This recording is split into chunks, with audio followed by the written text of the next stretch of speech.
دا اوړو ته ولاړې دي اوړو ته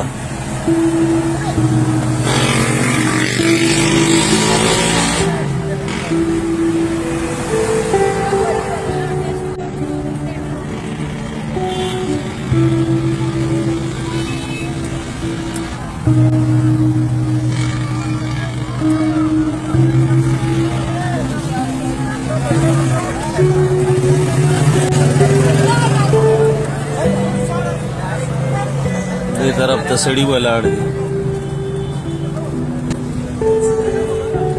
او باران هم پې ورېږي